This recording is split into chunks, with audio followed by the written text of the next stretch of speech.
नमस्कार. आजच्या व्हिडिओमध्ये आपण संकष्टी चतुर्थीची संपूर्ण माहिती बघणार आहोत. विनंती आहे की व्हिडिओ शेवटपर्यंत नक्कीच बघा.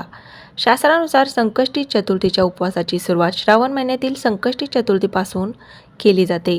संकष्टी चतुर्थी सलग 21 संकष्टी धरून व्रताचे उद्यापन करावे. काही भक्त आपल्या मनातील इच्छा पूर्ण होईपर्यंत संकष्टी धरतात, तर बहुतेक जण आयुष्यभर देखील संकष्टी चतुर्थी धरतात.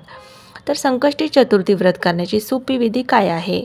या दिवशी सकाळी लवकर पाण्याने काळे तीळ टाकून आंघोळ करावी.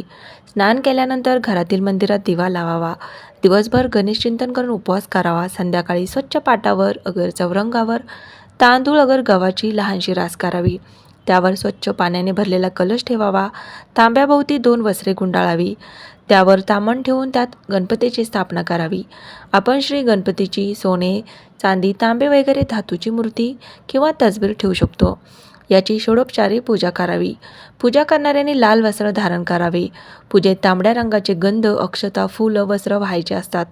पूजेत उपचार अर्पण करताना लंबोदराय नमः म्हणून गंध, कामरूपाय नमः म्हणून अक्षता, सिद्धिप्रदाय नमः म्हणून पुष्प, सर्वार्थ सिद्धिदाय नमः म्हणून फळ, शिवप्रियाय नमः म्हणून वस्त्र, गणाधिपाय नमः म्हणून उपवस्त्र, गजमुखाय म्हणून धूप, मूषक वाहनाय नमः म्हणून दीप, विप्रनाथाय नमः म्हणून नैवेद्य आणि धनदाय नमः म्हणून दक्षिणार्पण करावी. पूजा झाल्यावर ध्यानमंत्र म्हणावा. रक्तांग रक्तवस्त्रम शीतकुसुमगणे पूजितम रक्तगंधे शिराब्दो रत्नदीपे सुरुत विमले रत्नसिंहासनम दोर्भी पाशांकुशेष्टा भयधृती तिरुचिरम चंद्रमौली त्रिनेत्रम ध्यायेच्छात्यर्थमिशम गणपतिममलम श्रीसमेतम प्रसन्नम. नंतर आपले संकट निवारण्याची व मनोकामना पूर्ण करण्याची प्रार्थना करावी. मम समस्त विघ्न निवृत्त संकष्ट हरगण पतिप्रीत्यर्थ चतुर्थी व्रतांगणत्वेन यथा मिलोपतोपचार त्रैवे षोडोपचारे पूजा करिष्ये असे म्हणावे. नंतर पुढे दिलेले संकष्ट चतुर्थी महात्म्य वाचावे. 21 मोदकांचा नैवेद्य दाखवून आरती करावी. आरती झाल्यावर अशुद्ध मतिरिक्त वा द्रव्याहीन मया कृतम ततम सर्व पूर्णतः यातु विप्ररूप गणेश्वर असे म्हणून साष्टांग नमस्कार घालावा. नंतर चंद्रोदयाची वेळ पंचांगात दिलेली असते, ती बघून चंद्रदर्शन करून चंद्राला अर्घ्य, गंध, अक्षता, फुले वाहून त्याची पूजा करावी.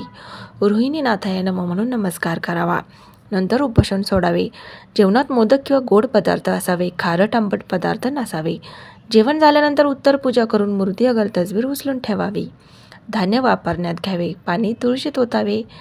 अथर्वशीर्ष पाठ करावा. संकष्टी चतुर्थीचे महत्त्व कोणते आहे?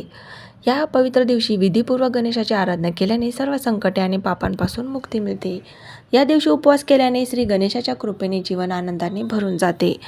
धार्मिक मान्यतेनुसार संतती प्राप्तीसाठी संकष्टी चतुर्थीचे व्रत पाळले जाते. हे व्रत करून चंद्र दर्शन केल्यानंतर गणेश पूजन करून ब्राह्मण भोजन द्यावे. याने अर्थ, धर्म, काम, मोक्ष अभिलाषित पदार्थ प्राप्त केले जाऊ शकतात असे स्वयं गणपतीने म्हटले आहे. काय खावे काय नाही?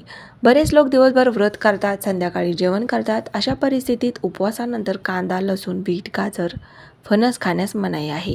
उपवासाच्या दिवशी ते खाणे टाळा.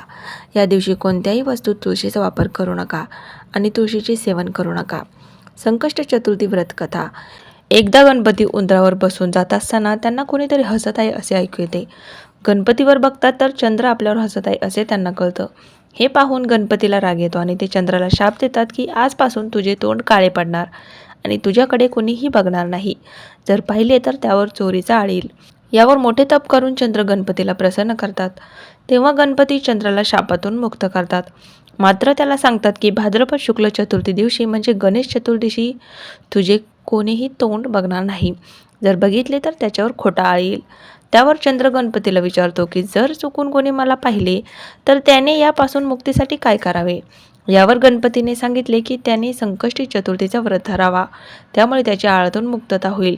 पुराण काळातील कथांमध्ये असे सांगितले जाते की श्री कृष्णाने गणेश चतुर्थी दिवशी चंद्र पाहिला होता, त्यामुळे त्यांच्यावर सम्यतक मणी चोरल्याचा आळ आला होता. त्यावेळी श्रीकृष्णाने गणेशाची संकष्टी चतुर्थीचे व्रत पूर्ण केले तेव्हा मुक्ती मिळाली. तर ही आहे संकष्टी चतुर्थीविषयीची संपूर्ण माहिती. व्हिडिओ आवडल्यास व्हिडिओला लाईक आणि शेअर करायला विसरू नका आणि चॅनलला सबस्क्राईब नक्कीच करा. धन्यवाद.